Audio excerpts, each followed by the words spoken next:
Come on now. They making Hall of Famers out of doing? everybody at the running back position. What we doing? Shady McCoy, glad you're here. Chase Daniel, glad Oh, you want me to suit up? Glad you're here. You need it, dog. Hey, listen, the way they got some? Come on, man. Look, the way the Cowboys playing defense. Listen, man. How's the hammy, though? Is it good? It's good Can enough. you do it? It's good enough. Hey. Look, the facility was created for a show like today. So glad you're here. You could be watching any show. You're hanging out with us. What's up, my brother? It's about to be fun.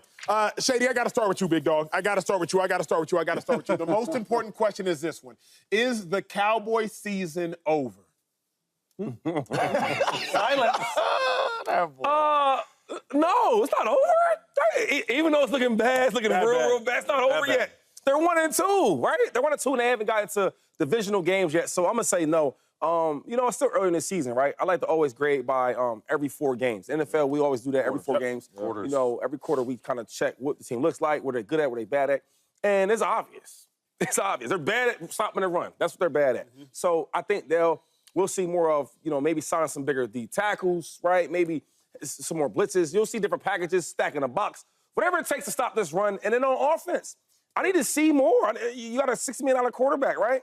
I don't want to see garbage minutes where you're getting blown out and the defense is playing super conservative and falling back, keep everything in front of them, and you're throwing the ball around. I don't want to see that. I want to see a competitive game with the Cowboys.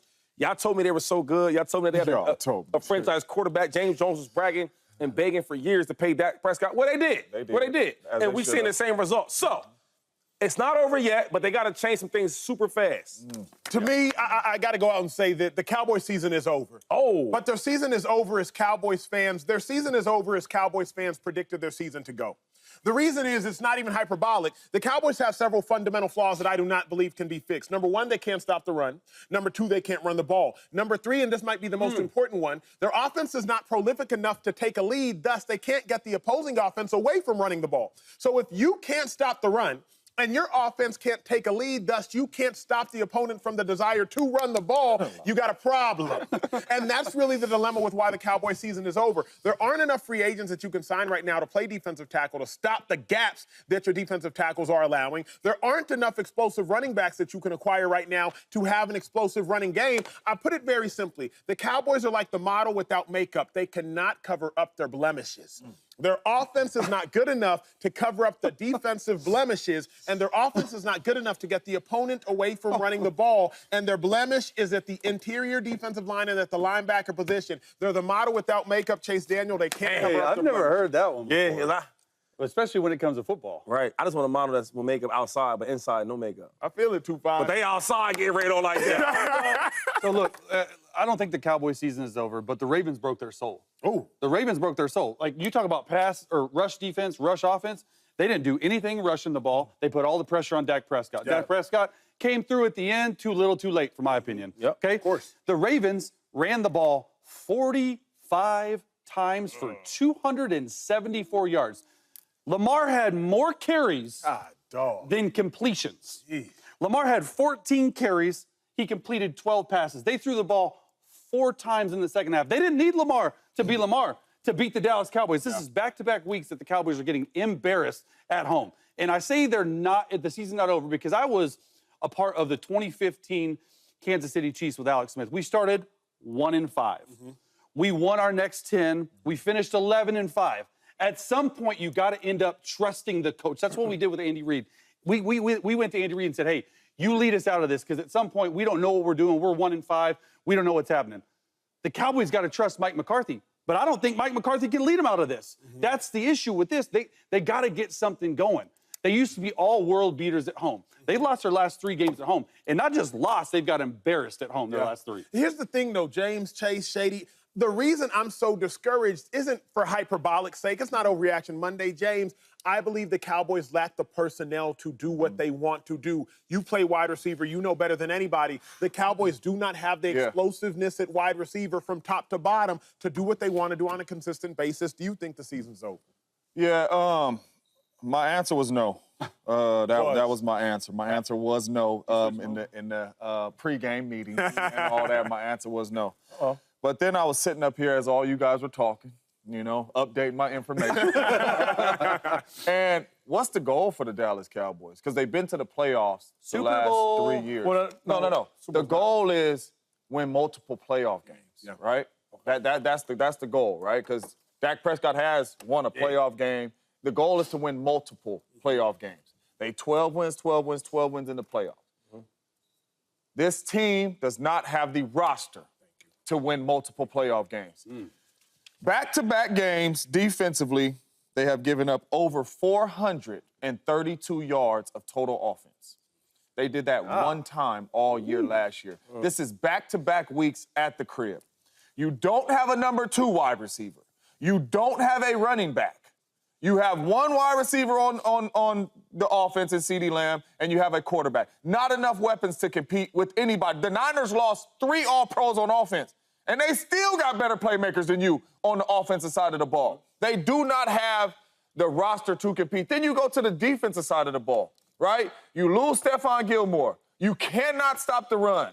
They are getting the ball ran down their throat. And Shady, to be honest with you, like George used to say, no pause, man. Because they getting the ball run down their throat, man, for real. They cannot stop the run. They cannot get explosive plays on the offensive side of the ball. They don't have the roster to compete. You can't go get nobody unless you're going out there to trade for Devontae Adams or somebody like that to get another big-time playmaker.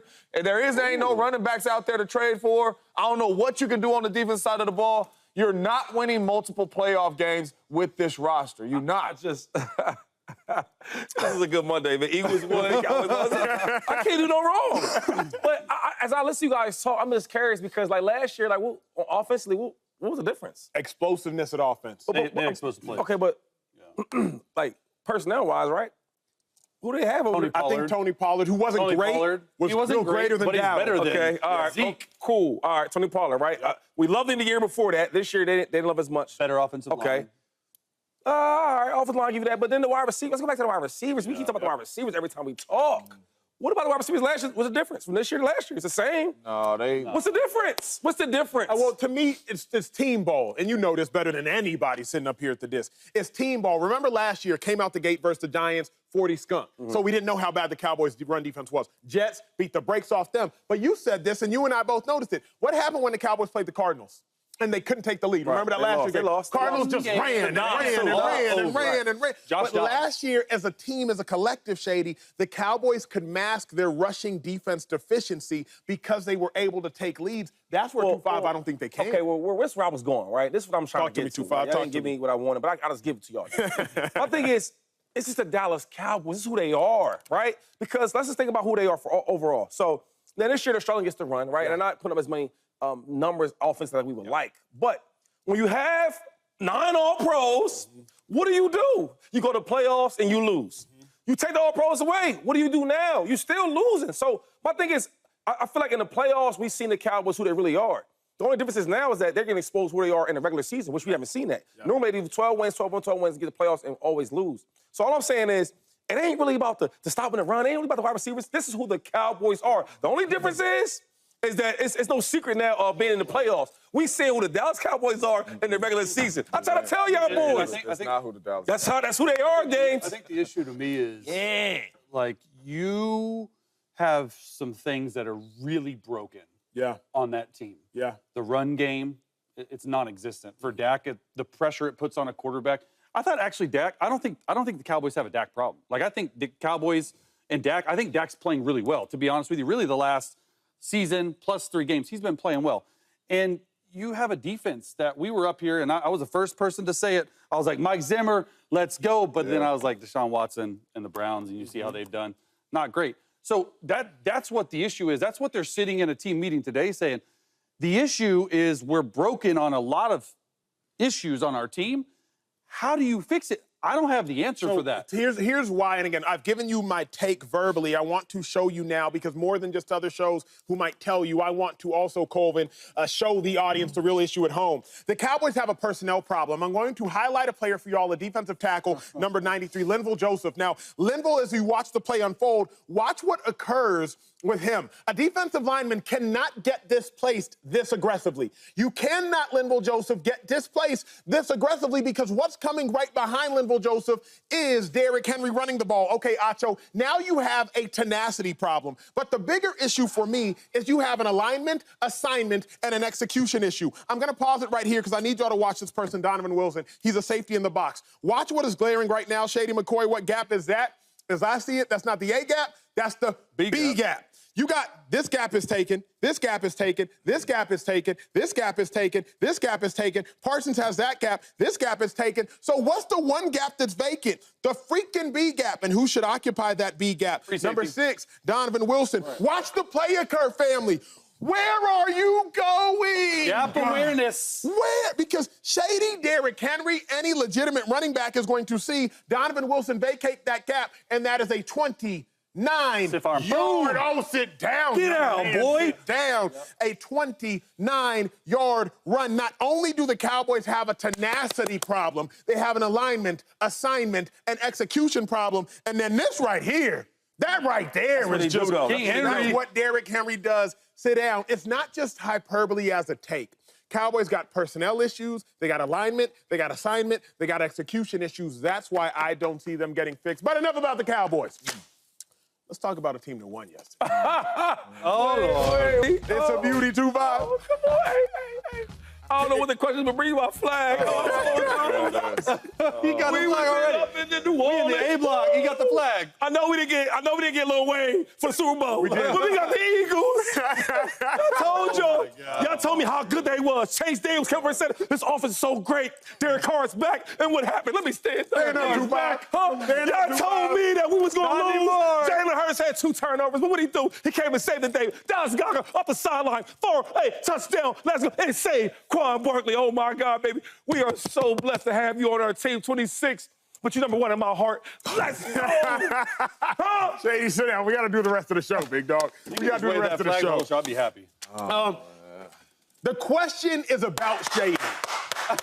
But the question isn't necessarily too shady.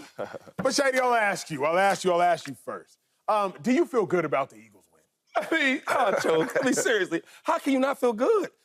We found a way to win the game. It didn't start out pretty, right? We had some injuries going into the game, and then our best wide receiver gets hurt.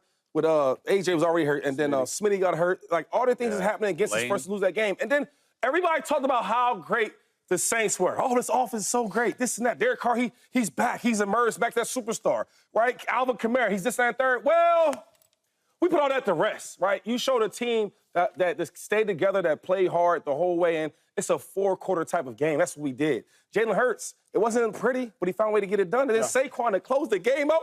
And can I get some respect from my defense? Yeah. The way that C.J. Gardner plays this game, if we had not even 11, we had 8 guys that play like him. He's their heartbeat. It would be a blowout. And you just seen the defense. Everybody kept talking about the Saints all week. On this desk, on every TV station I've seen. They didn't give us a shot. No. What did we do? No. We answered the call, Acho. Yes, sir. And that's Eagle football. And every team should be nervous seeing that. Because you was praising the Saints, how good they was on offense and how defense was so bad. Right? The rookie can't do this. We can't do that. We let Kirk Cousins come up the field and score in 2-minute offense. Everything y'all said. Yeah. What did we do? Because we still went for the 4th downs. Huh? Nick Sirianni said, you know what? We going for the 4th down. So what? I don't care who's mad about it. And guess what? We didn't get it. We didn't even get it. Yeah. Do we care? You know why? Because we had a good defense. When you got a good defense, that's how you play complimentary football. Offense, score, defense, stop them. If they don't work like that, other way around, it's all good. That's what we did. Fly, Eagles, fly on a Monday. Ooh, can you hear me? I can hear you. Shady's hype. James Jones. Yeah. Should Shady feel good? Should Shady feel good about the Eagles win? And I put money on them. Ching, ching, holla at your boy. In the production meeting, I said yes. I love it. And I love it. Shady talk over there. It's a lot of false confidence. No, it's a W. Okay, it's a W. Shady should feel good. He does. The Eagles should feel good. We do. The Eagles should feel good. The Eagles should feel good because they went on the road and got a W and did not play well. The coach should feel really, really blessed because he was one miscommunication away and defenders running into each other and a 60-yard Dallas Goedert catch and run from being fired almost. This is my first point. Because going for it on those 4th downs is absolutely stupid. I agree. Situational football, Nick Sirianni is lost right now. I'm just keeping it 100. He's lost right now. He tried to give that game away for the Philadelphia Eagles. Kudos to the players. They found a way to get it done. Any win, especially on the road against a team that's been scoring 45-plus points a game, your defense comes out there and play the way they defense play. Vic Fangio out-coached. The best offense of coach in the National Football League up to date. 45 points a game. He outcoached them. You talked about protecting the edges. They was all over Alvin Kamara all game long. He did not get outside. They stopped the run. They made it tough on Derek Carr. They finished the game with a takeaway, and they won the game on the road. Shady should feel really good. I just want to say one thing about the Philadelphia Eagles. Like, it's only in game 3. Can we learn? Can Nick, hold on. Can Nick Sirianni learn? Can Nick Sirianni is, okay, this is not my old, office from a couple years ago. I can't just go for it on 4th down. Because there was a time where he would go for it on 4th down all the time, and we would get him. And everybody be praising and clapping and smacking on the back. Super Bowl run year. So my thing is, we have a new team, 2 new offense coordinators, or offense coordinator and defense coordinator. Can we learn each other? Shady, I had a chance to holler at Brian Dawkins, right? And serious brother, though. He's always serious, but he's a good dude. Yeah. And he was saying how it's early in the season. Let's learn each other. Like now, things I want to do now with this team, I'm learning I can't do that with this group of guys. So as much as you want to kill Nick Sirianni, let him learn the same way how Jalen Hurts has to learn to do different things. Yeah. Same thing how now we got a crazy, super talented running back. Yeah. We don't need to force the ball. Let's learn our offense. Let's just run the ball to Saquon Barkley. So all I'm saying is, I get it. You have all the right to judge Nick for some of the calls, because you're right about that, right? But all I'm saying is that it's so early in the season. Let us all learn from this. Number one, hold on real quick, because number one, Nick Sirianni been the coach for a long time for the Philadelphia Eagles. So, I mean, it ain't too much more to learn. That's not true. This is situational. Shady, I'm going to take you through a situation, right? Because let's say if they lost that game, right? It's 14 seconds left in the game. It's 4th and 1. You on the 30-yard line with 1 timeout. Halftime. And you go for it. For what? To kick another field goal? That's all I'm saying. No, out of that situation, what are you getting? There's nothing to learn. I agree. I agree with that, right? I probably would have kicked the field goal a lot earlier. Yeah. But what I'm saying is, it's such an early part of the season with a new group of guys. And so there's nothing wrong with learning each other. That's just a stupid call. And listen, man, your team was super smart and they lost this weekend. Next. My team won. The Packers. Next. I had my Packers gear. I had my Packers gear on. I'm glad I get a chance to talk, because I was enjoying both of you guys. You said every single thing I was going to say, so thanks for stealing my thunder. No, look, at the end of the day, I don't think you should feel that good, because they are a 3rd and 16 blown coverage away from being 1-2 and losing their 8th game in their last 10. They would have been 2-8 in their last 10. I'm glad they found a way, because that's what good teams do. That's what good teams do. They eventually find a way to win on the road. But I think it's the underlying theme here, and there's no doubt about it, is the situational football awareness of Nick Sirianni needs to be called into question, because quite literally, they should have been 0-2 their last 2 games. You talk about the decisions that he made last week. Okay, he chose to take points off the board twice. He didn't kick field goals 2 weeks ago. He threw the ball to Saquon on a 3rd down late in the game with 1:43 left in the game to allow Kirk Cousins to drive the length of the field to go. And then you look at the 2 4th down plays, okay, a sack, and then the tush push on 4th and 1, like I thought they were going for it. And then they decide to run a sweep. Yeah. Like, that's the stuff as a head coach. And you said it, but I've said it as well. If you're not coaching the offense, if you're not coaching the defense, your number one thing is situational awareness in a football game. And to make these decisions, you're almost taking it out of the players' hands and not just kicking the field goal, because the players, they have the roster to be really good. And you said it, Shady, like, very impressive job by Vic Fangio, the defensive coordinator, because the Saints were all-world beaters. They were averaging 45 points a game. The scheme that Vic Fangio had was excellent. Okay, I thought that, but at the end of the day, this comes down to Nick Sirianni. Can this continue to keep happening? Will he learn from this situation? Is it fair to say that Shady should feel good about the Eagles' win, but not about the Eagles? Yeah. Because that's what I have. Very fair. I think Shady, you feel great about the win. Always. Great about the win. That was one of the weirdest Eagles games I have watched since I was playing there. And that win was a win. In New Orleans, offense, Clint Kubiak, everybody was praising him, and Vic Fangio and Hurts found a way to get it done. The reason I can't necessarily feel great about the Eagles right now is because what was Sirianni doing, which is the same thing we asked last game. Last game it cost him. This game, in theory, it could have cost him, but it didn't cost him. What was he doing? And then I just need to continue to see more competency out of Jalen Hurts. Yeah. That's the only reason I don't feel great about the Eagles. Great about the win. Fantastic about the win. But I leave that game saying, wait, Sirianni, did you improve from week 2 to week 3? Shady's right.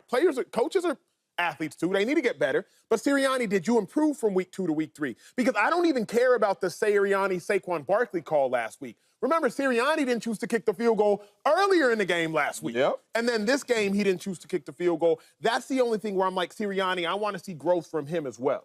First of all, now we're doing this what-ifs game. This is crazy. Now we what if this, what if that. If we catch a 1-yard pass from our best player on offense, we're 3-0. Correct. That's a fact. Oh, wait, hold on. Since we're doing a what-if game, which I don't even do this, but it's crazy. I guess I'm going to join you guys. If he catches that ball, we're 3-0. And I'd rather us get all the kinks out, the wrinkles out right now in game 3, in game 4, maybe in game 5, compared to us playing the playoffs or getting later in the season. Like, this is not a race, gentlemen. This is a marathon, right? And it's not how you start. It's how you finish. And if we are trying to figure things out with our head coach, with our players, like you asked some other things about Nick Sirianni, I can ask the same thing about our quarterback, right? But you know why I'm not?